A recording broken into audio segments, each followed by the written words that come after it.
I had no idea homesteading was such a big movement.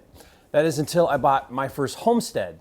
As more and more people want a cleaner and healthier lifestyle, demand for land to raise animals and grow food is becoming more popular. And after 6 months of searching across multiple states, I just bought this 8,000 square foot new construction home on 30 acres in Tennessee. Now, while this house is impressive and beautiful, it's not even the best part. The land is what makes this truly a magical homestead. Whether to live in or as an investment, on this video, I'm going to show you how to buy the perfect homestead.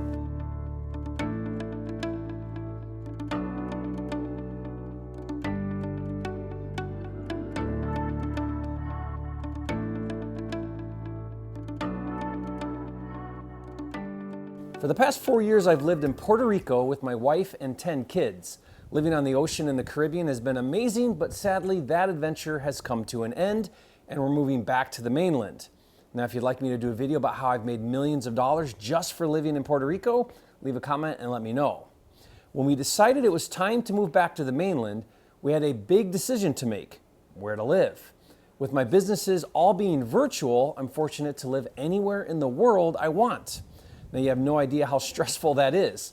As I've thought about this and the next phase in our lives, I had a vision of living on a homestead and creating a family compound.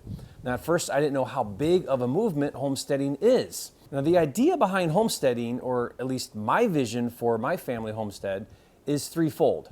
One, create independence and experience more freedom. Freedom from governance, freedom from rules, and freedom from social pressure. Two, create self-sufficiency. I want to raise our own animals and grow our own food and get off the grid. And three, create sustainability. I want the ability to maintain self-sufficiency indefinitely. Now, the reason this is important to me is because I still have 5 kids at home under the age of 12. While my first 5 kids have had tremendous life experiences with travel and living in different places, I want a different experience for my second group of 5 kids. I want them to have a childhood more like mine. I grew up on a farm down a dirt road in rural Michigan. My dad bought an old farmhouse built in the late 1800s. When he bought it, there was no plumbing. It literally had an outhouse. We moved there when I was just 7 years old, and I grew up there with my sister and 5 brothers until I graduated high school. Now, we heated the old farmhouse with a wood-burning stove. We raised all kinds of animals and grew our own food. There was no cell phones, there was no internet, and for sure, there was no social media. We spent most of the time outdoors. I want to recreate that as much as possible for my younger kids. I also have 2 married kids, and I want the older kids, as they fly the coop, to come around as much as possible. So I want to create a family compound as well. Now, I realize this is a big project and will take time, but the key is getting set up correctly with the right infrastructure, which I'll explain shortly. Since COVID, there has been a massive migration away from cities and suburbs. More people want space, they want privacy, and they want freedom from restrictive HOAs. The top 5 states where people are migrating to the most are North Carolina, South Carolina, Georgia, Texas, and Tennessee. Now, when I was searching for a homestead to buy, I looked in all of those states. I spent months searching and hours on Zillow looking for the perfect homestead, and not only did I find it, but in the process, I discovered the exact criteria for the perfect homestead. First, let's talk about the land. Now, I believe this is the most important. There are 8 things to look for on the land itself. First, if the goal is to become self-sufficient and raise animals and grow food, in my opinion, you need at least 25 acres. Now, you can definitely homestead on much less, but if you eventually want the option to have large livestock like cattle, you'll need more space. Now, my Tennessee homestead is just under 30 acres, and there's a few adjoining parcels I'd like to acquire in time if I can.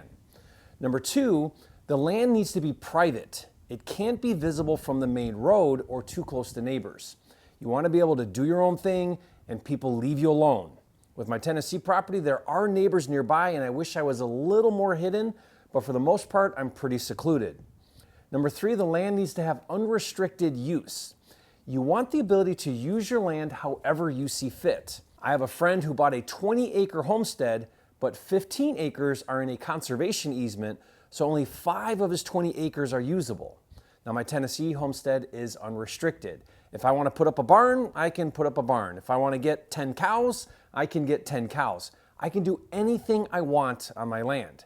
Now, as a side benefit, since my Tennessee homestead is over 15 acres, it qualifies as Greenbelt, and my property taxes are only $2,000 a year. Compare that to my 3/4 of an acre house I used to own in Mesa, Arizona. That was $25,000 a year in property taxes.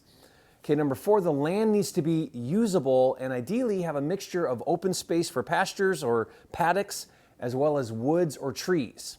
Now this gives variety, it adds beauty, it brings wildlife, you can hunt, have your own firewood, and adds more privacy. My Tennessee homestead has about 10 acres or so of woods with tall trees, along with some open rolling acres, which is perfect. Number 5 is a little harder, but I think really important, and that's a water source on the property. Now, a lake, a pond, or a river. My Tennessee homestead has a 5-acre spring-fed pond, so we'll never have an issue with lack of water. Number 6 is a big one I learned the hard way, and that's proximity to a metro market. I discovered a noticeably lower price for homesteads that were rural. In my searches, I would find the most gorgeous properties that I instantly loved and I got really excited about, only to discover that it's a 2-hour drive to the nearest town. Now, if you don't mind being far from amenities, then you will save significantly on price and find some crazy cool properties, but you're going to be in the middle of nowhere. Now, I found the sweet spot to be about 45 minutes from a major metro. My Tennessee homestead is only 15 minutes to a town, 40 minutes to downtown Knoxville, and only 20 minutes to the Knoxville airport. Number 7 when choosing the perfect homestead is to consider the climate. Now, you can homestead in Minnesota or Montana, plenty of people do, but it gets frigid cold in the winter in those states. I remember chopping firewood as a kid in Michigan in below zero weather. Not fun. Or it could be too hot, like Arizona, where it's Satan's furnace in the summer. Now, what I love about East Tennessee is it still has seasons, but much more temperate. My Tennessee homestead is in growing zone 7, so there are lots of foods that will thrive. Number 8 is views. Now, this may sound like an odd requirement for the perfect homestead, but hear me out. My wife and I affectionately refer to ourselves as view snobs. Now, since I work from home and we homeschool our kids, we put a lot of value in the ambiance at home. Beautiful views have a way of calming the soul and help with feeling gratitude. Now, our home in Puerto Rico had a breathtaking view of the ocean that I enjoyed tremendously. When choosing your homestead, think about what you will see every day on the property. Our Tennessee homestead is elevated on the property and has spectacular views of the Smoky Mountains and overlooking the property. So if you have these 8 things on your homestead property, at least 25 acres, private from neighbors, unrestricted use, usable with some wood, some open, a water source, not too far from a metro, and you're conscious of the weather, and if it has views, you've got the infrastructure to build an amazing homestead. So now let's talk about the structures on your homestead. Everyone has their own preference, but let's start with the main house. Since we have a big family, we were looking for a minimum of 5,000 square feet, but ideally 7,500 square feet. Now that definitely put us in the luxury homestead category and limited our options. One thing I for sure noticed was that homesteaders tend to put more effort in the farm than the farmhouse. Now I found several properties I liked, but the house was a hard no. And that's why we can't believe we found an 8,000 square foot new construction, beautiful, never lived in house on our Tennessee homestead. I thought for sure we would have to do some major renovations on whatever we found, or maybe even have to build from scratch. Now, aside from the main house, the perfect homestead is also a compound and needs outbuilding dwellings. I was surprised at how many homesteads I looked at had a guest house or a groundskeeper's quarters or a finished apartment above the barn or a combination of all of that. My Tennessee homestead has a 1,400 square foot fully updated 2-bedroom, 2-bath home, as well as an unfinished loft above the barn that eventually will finish into an apartment. Now in time, we'll probably have some tiny homes on the property too. Remember, I have 10 kids, and as they get older and start their own families, we want them to come around and visit as often as possible.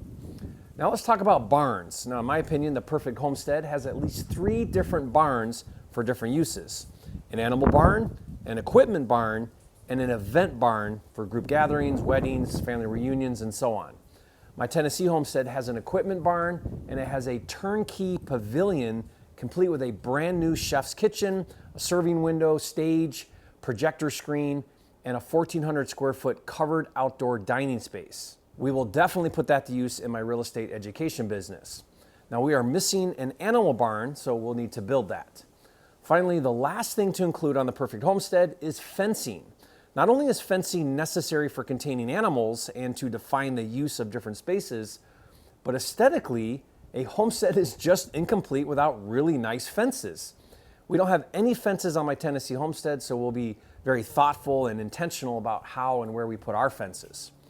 Now, there are a few other things we want to do, like a greenhouse, a backup generator, a pool, and that's the exciting part. The possibilities are endless. Now, if this video inspired you to consider moving to a homestead, leave a comment and let me know. Also, if you're watching this and wondering how I'm able to buy a $4 million homestead like this, it's only possible from my real estate flipping business. That's right, I buy and sell houses for profit, and the good news is you can too. I created a Quickstart Kit to help you get your first deal in as little as 30 days, and I'll give that to you for free. Just go to myquickstartkit.com for the free download. And by the way, with my Tennessee homestead that I acquired for $4 million, if I spend about $1 million doing all of the improvements I plan on doing, I believe it will be a $10 million homestead. You see, in my quest to find the perfect homestead, I discovered there is a unique buyer in the market and there's demand for turnkey homesteads.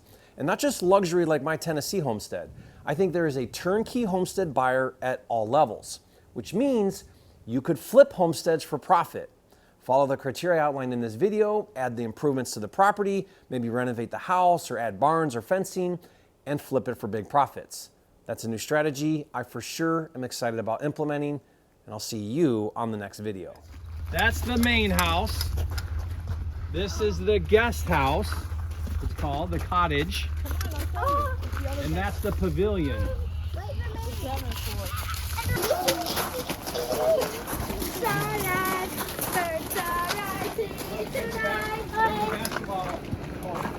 Oh, wow.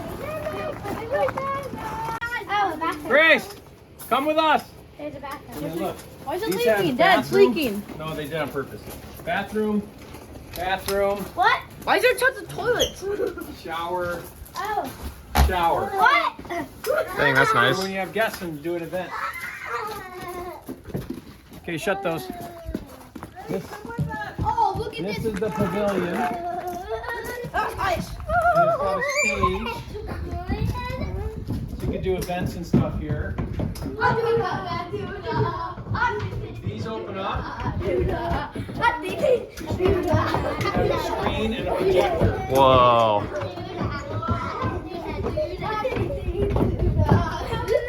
You can sit out here and look at the lake. Isn't that cool? So cool. What? That lake. Pull that. Pull it hard. Does it work? Pull it. Wait, watch. Ready?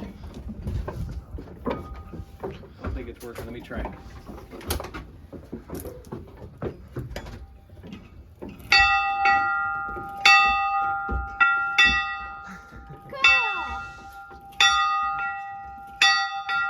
That's sick. What the heck? Ah, it's warm in here. Take my shoes off. Ah, this is a big kitchen. Holy crap. Commercial kitchen. Look at this place. Those swing open, and you could like serve here. Food? Yeah, right out to the pavilion. Got all this cabinetry, all this space. Here, we do have a. Double fridge. Yeah, I saw that. Look at this. Look how deep this is, everyone. Then it's got a big storage room right there. Josh, look at this front porch though. Isn't this cool? And look, Looks it's so got a nice. Fireplace. Fireplace and a TV. Where's Mom? Come on, stay with us. Here. Look at this. This I is know. so cool. So cute. And look, you just sit out here and see the lake. Look how Gosh. pretty that is. TV. Third wheel, Nathan Lamb. Me. So this is the guest house. We've got this big open Wow. Don't room take your here. shoes off. We're still walking around. And then you got a bedroom on this side. Will, or Christian, no. Nice. Closets over here. Nice big TV. Well, I'm going there with your muddy shoes. That just runs all the way through. So you got a working desk right there. And then He's gonna set up a gaming setup. bedroom number 2. Oh, nice. Yeah, that's great. Oh, cool. There's tons of Closet. animal farms. Yeah, this is the sign of you want to be a farmer. Me and Grace are sleeping here. Come look at this part. It's different. Where the cats will go. We do like chickens and maybe goats or something over here. Holy crap. White barn is beautiful. Oh. Oh. No way. What? No way. I didn't know we actually already had one. Yep. Look, we got Oh, look, here's your chicken coop with your. Wow, there's your egg. Here's your nesting boxes. Dang, yeah. Is Looks this like this needs for like a more work heater? Walk down to the lake. Yeah, can I take a 4-wheeler down? Why are you crossing? No, just come walk. Strawberries. Yay, Don't, Eddie, don't. I'm Grandpa. Hey, go! Okay, well, let's go. Ew. Disgusting. Is that a toilet? The The lake house. I remember 4. Look, 5, 6.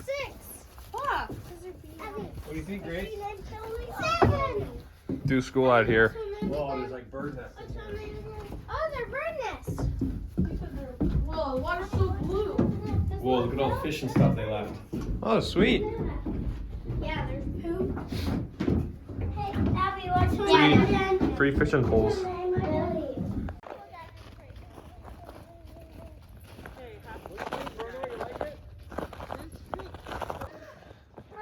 Front side of the house. There with those baseboards. No hands on the walls. It's open. Yeah, cool. Mom, can you? Smell like I know, it smells like a new house. I love that smell. Ah. Check out the laundry room. Okay, so you come in the garage. Wait, we'll go down there later. Come on, follow me. And this over here is a bathroom for like everybody in the main floor. I think that's a The full bathroom. What's great too, Am, is if it's got a shower.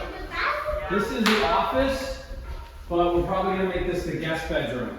For now. We already have a guest. Might need to make it like the girls' bedroom because there's not Okay, stay with me. Everyone stay behind me.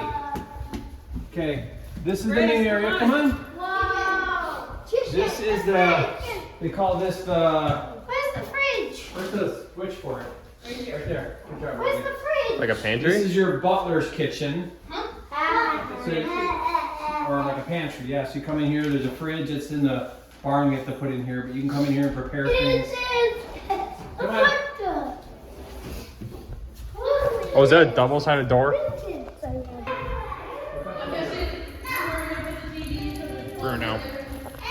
You have all these windows looking out over the property and the mountains. So many windows.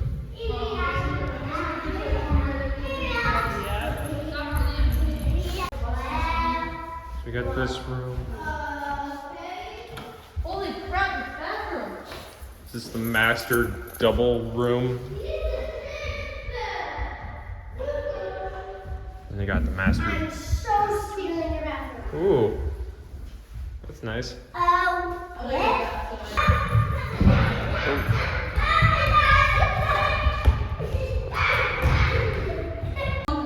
Yeah, put a bunk bed right here, and then right there put a desk.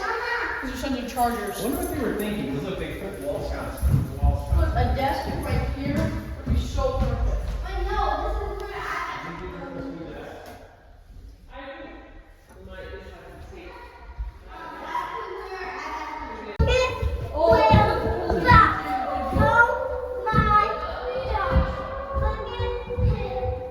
Holy crap.